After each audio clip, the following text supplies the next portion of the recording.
Messieurs, dames, bonjour, bienvenue sur TMLB. Aujourd'hui, on va voir un petit peu l'évolution des semis d'engrais verts que je montrais dans la dernière vidéo.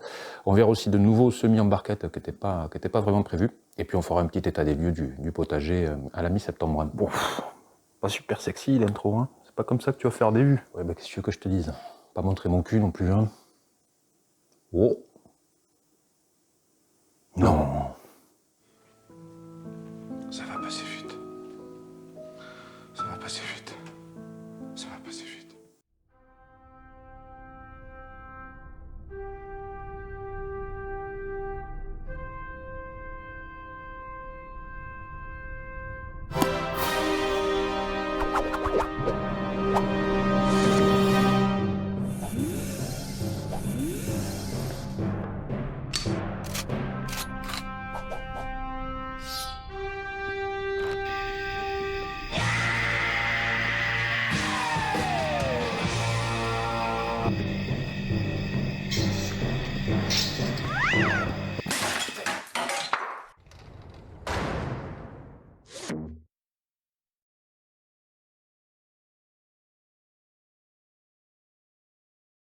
Dans la dernière vidéo, je montrais que j'avais fait des semis d'engrais verts, Vess, seigle et facélie sur 4 planches, dont une où j'avais mis de vieilles graines de seigle qui me restaient et qui étaient périmées depuis plus de 6 mois.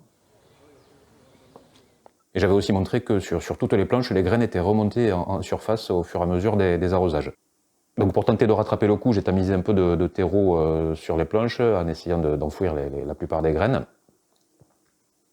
Bon, le tamisage quand on a mal au dos, c'est pas la manip la plus agréable à faire, donc j'ai pas pu mettre 10 cm non plus, et j'ai pas pu non plus tasser le terreau, puisqu'il y avait quand même quelques trucs qui avaient commencé à germer. Mais après un bon arrosage, la plupart des graines n'étaient plus visibles. Formidable. Et globalement, ça a pas trop mal fonctionné. En un mois, tout avait plutôt bien pris, pas forcément au même rythme partout, mais bon, globalement, ça a quand même l'air d'être pas trop mal parti.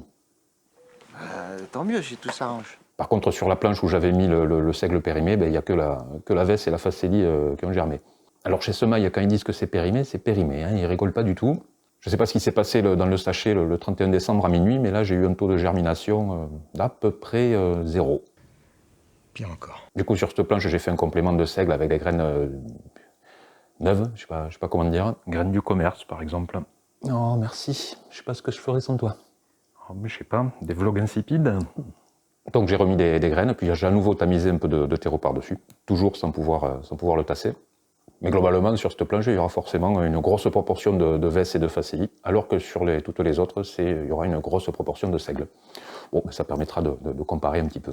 Le projet, c'est de les laisser là jusqu'au mois de mars environ, et ensuite de les couper, de les laisser se décomposer une semaine ou deux, et ensuite de les enfouir. En tout cas, c'est ce qu'ils conseillent sur l'emballage des graines. J'ai tendu cette histoire. Peut-être, mais ça marche. Après, en attendant d'avoir des trucs à y planter dedans, je paillerai les planches, et si jamais j'ai pas assez de matière, j'utiliserai des bâches. Quelle honte. À la base, j'étais pas forcément décidé à faire un potager d'hiver, mais bon, comme il me restait des graines de 2-3 ans et que j'ai été un peu échaudé par les graines de seigle périmées, j'ai fait un petit semis de ce qui me restait et qui pouvait se semer en septembre. Ah, d'accord. J'ai fait le semis en barquette, une barquette avec de la laitue, des épinards et de la mâche, et une autre avec du chou-fleur, du chou de Bruxelles et du brocoli. Enfin, je pensais qu'il me restait des graines de chou de Bruxelles, mais je me suis encore retrouvé sur les stocks, donc il n'y aura que chou-fleur et brocoli. Sans déconner, tu t'es encore trouvé sur un truc? Oh, ça va. Oh, mais tu cherches un peu, hein. Oui, mais c'est pas une raison. J'ai mis ça à germer à l'intérieur, pour pas que le terreau se dessèche trop vite avec le vent et le soleil. Après une semaine, les choux et quelques laitues ont commencé à germer. Une semaine plus tard, il y avait juste un épinard qui avait germé et peut-être une mâche ou deux, mais encore une semaine après, ça n'avait pas beaucoup évolué. Les choux ont tendance à filer un peu, mais ça ne me semble pas encore bien méchant. Filer, c'est quand les semis manquent de lumière et qu'ils font de la tige pour aller la chercher. Bon, après, je dis ça, mais je pense que la plupart des gens qui regardent mes vidéos en savent plus que moi sur le potager. En tout cas, il y en a très peu qui en savent moins. Ça veut dire exactement pareil, en fait. Ah oui, autant pour moi. Tête de con. J'avais aussi pour projet de faire un semis de carottes avec les graines que j'aurais récupérées dans ce que j'avais mis à sécher, là, dans du vol de forçage. Je l'avais déjà montré en vidéo, j'avais fait un premier essai avec quelques têtes là, pour récupérer les graines, mais j'avais rien récupéré du tout. Ça n'avait pas été très, très concluant, mais j'ai renouvelé l'essai en remettant à sécher à nouveau tout ce qui me restait de tête là. Toujours pareil, en les mettant dans du vol de forçage et en les laissant sécher, un peu plus longtemps cette fois-ci. Bon, ben là j'ai récupéré le tout plein de confiance, mais je me suis assez rapidement aperçu que je m'orientais à nouveau vers un gros fail. Tout se réduisait en poussière, hein. Alors, je veux bien que les graines de carottes soient toutes petites, mais bon. Là j'ai l'impression qu'il y avait autant de graines dans l'assiette que de neurones dans la tête à Valérie Pécresse. Ah oui. Ça fait peu. Ça fait très peu. Je suis de la région parisienne et j'ai rien compris. Dans le doute, j'ai mis le peu de mélange que j'avais récupéré dans une barquette avec du terreau. J'y crois pas du tout, hein, mais c'est juste au cas où. Un petit test de germination dans le vide avant de jeter l'ensemble. Mais c'est un peu ballot parce que les carottes, il faut plus d'1 an pour pouvoir récupérer les graines. Bon. Vas-y, pleure. Si ça te fait du bien, tu peux pleurer, ça me gêne pas.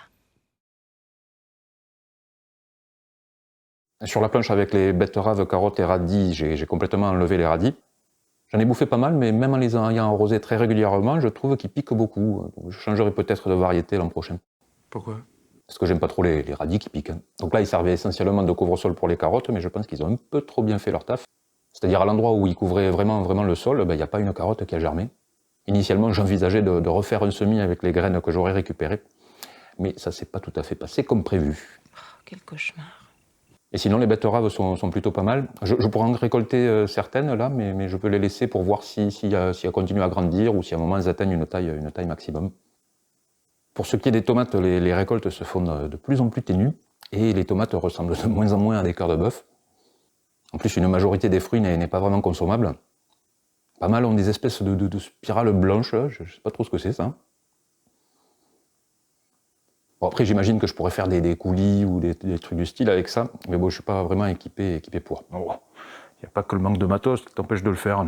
La flemme? Oui, voilà. Ouais, ça joue. Ça joue. Côté courgettes, c'est pas très brillant non plus, hein. Les pieds se dessèchent au fur et à mesure, là. Les quelques courgettes qui poussent sont pas très jolies, mais je continue à en récolter un peu. Je pense quand même qu'on n'est pas très loin de la fin. Ni de la soif. Oh. Ben ouais, dis donc, question vanne, ça va pas vers le haut, hein. Ça dit ça, ça dit ça, ça dit ça. Les melons se portent toujours plutôt bien. Certaines feuilles sèchent un peu, mais il continue à avoir pas mal de fruits et de nouveaux qui continuent à arriver. Bon, je suis pas encore tout à fait au point pour déterminer s'ils sont mûrs ou pas. Les premiers que j'ai mangés s'étaient détachés tout seuls, donc je pensais avoir trouvé une technique assez simple, mais ça n'a pas l'air d'être une science exacte. Celui-là, par exemple, il s'est pas détaché, alors qu'il me paraît quand même être assez mûr. C'est vrai. En plus, ceux qui s'étaient détachés spontanément étaient limite trop mûrs, donc maintenant je fais un petit peu au jugé. Je crois que c'était mieux avant. Et sur la planche des aubergines et des poivrons, ça suit son cours. Par rapport aux courgettes et aux tomates, les plants sont plutôt en bonne forme. Il y a des jolis fruits et il continue à y en avoir des nouveaux, mais je trouve quand même que les récoltes sont pas énormes. Je sais pas trop quel rendement c'est censé avoir, mais là je dois récolter, 3-4 fruits par semaine de chaque. Pour une douzaine de plants de chaque, ça me paraît quand même assez peu. Ah ben comme les neurones. Voilà. Le bilan, déjà, c'est que je continue à récolter des trucs mi-septembre, même si c'est pas énorme, c'est déjà pas mal. Ouais, faut pas être difficile. Pour les engrais verts, j'ai un peu galéré au démarrage, mais ils paraissent quand même plutôt pas mal partis. Il me semble que le semis est quand même bien plus dense que les années précédentes. Bon, il me tarde le printemps prochain pour voir ce que ça va donner.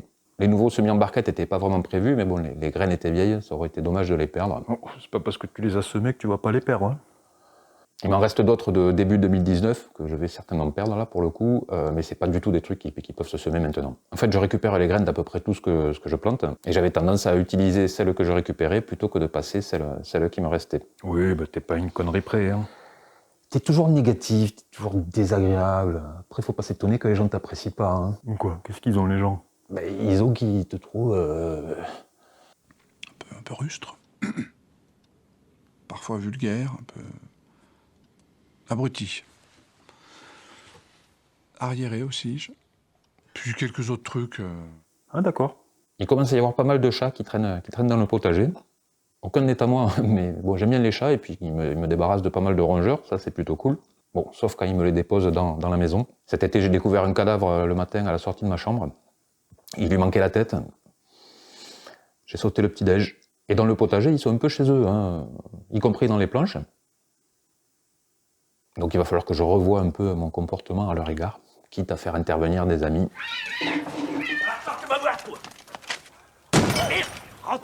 Question organisation, le manque de place.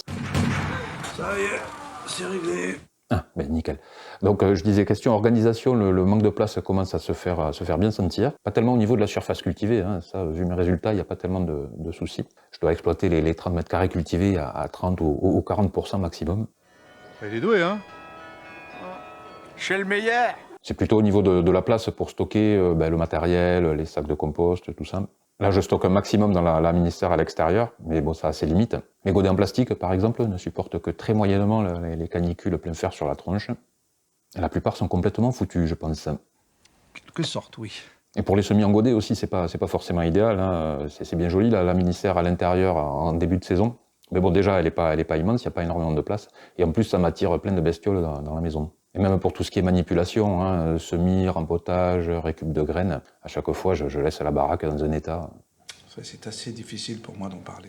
Dans l'idéal, il faudrait que j'ai un grand abri de jardin, hein, mais bon, à l'heure actuelle, c'est pas du tout d'actualité.